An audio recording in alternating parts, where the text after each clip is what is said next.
Bonjour à tous, on se retrouve aujourd'hui pour parler de Zodiac Island. C'est un jeu pour 2 à 4 joueurs édité par Replay Games, les mêmes qui ont fait Mythologia.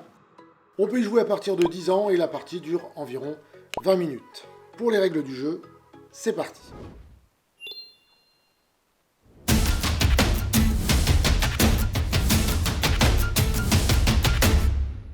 Dans Zodiac Island, vous partez explorer l'incroyable île du Zodiac. Du Zodiac?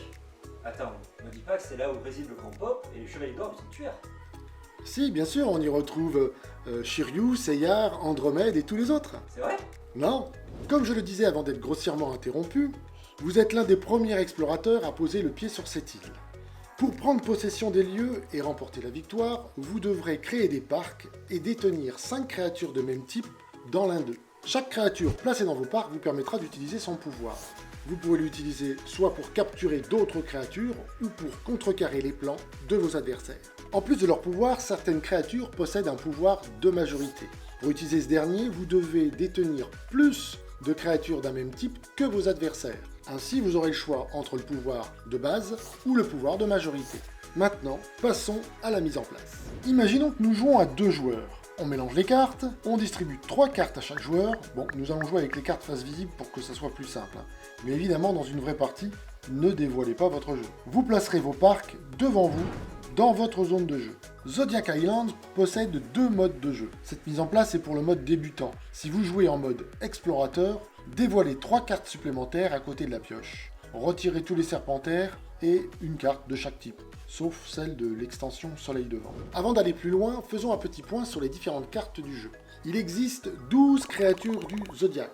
Chacune d'entre elles possède un pouvoir qui est décrit en bas de chaque carte. Comme je vous l'ai dit tout à l'heure, certaines cartes possèdent un pouvoir de base et un pouvoir supplémentaire que vous pouvez utiliser si vous avez plus d'exemplaires de cette créature que vos adversaires. Bien sûr, si vous perdez la majorité en cours de partie, vous perdez le deuxième pouvoir. Ensuite, sachez que l'extension Soleil Levant comporte 12 cartes supplémentaires représentant les 12 signes astrologiques chinois. Contrairement aux créatures du zodiaque, vous ne pouvez pas les ajouter dans vos parcs, vous devez les défausser aussitôt après utilisation. Pour en finir avec les cartes, sachez qu'il existe 2 cartes créatures un peu spéciales. Le Serpentaire qui est un joker qui vous permet de remplacer n'importe quelle créature dans un de vos parcs. Je précise quand même qu'on ne peut mettre qu'un seul Serpentaire par parc. Et la carte Loup qui est une carte bonus qui vous permet de récupérer des cartes de la défausse. Voyons voir comment se déroule un tour de jeu.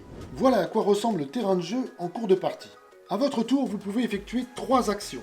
Première action, parquer. Cette première action est obligatoire et consiste à poser une carte dans votre zone de jeu pour commencer ou continuer une collection dans un parc. Vous pouvez avoir 5 parcs maximum dans votre zone de jeu. Donc, si vous ne pouvez pas poser une carte, vous devez détruire un parc en le défaussant pour avoir la place de poser votre carte. Oui, ça fait mal. Mais c'est le jeu, ma pauvre Lucette. Deuxième action, activer un pouvoir.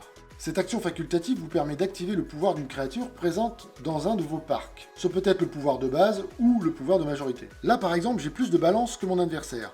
Je peux donc choisir le pouvoir de majorité de cette créature. Le pouvoir de majorité de la balance consiste à pouvoir échanger une carte de ma main avec une carte d'un des parcs de mon adversaire. Donc là, je vais échanger mon Sagittaire qui sert à rien avec une de ces cartes Cancer, comme ça je reprends la majorité. Troisième action, explorer. Si vous avez moins de 3 cartes, reconstituez votre main en piochant des cartes dans la pioche ou dans les 3 cartes révélées. Vous devez toujours avoir 3 cartes en main à la fin de votre tour. Bien sûr, si vous piochez dans les cartes révélées, comblez les emplacements vides en révélant de nouvelles cartes.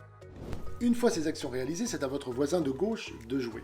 Notez que si vous utilisez une carte Soleil Levant ou la carte bonus du loup, vous ne pouvez pas faire les actions parquer et activer un pouvoir. Voilà, maintenant vous savez presque tout sur Zodiac Island.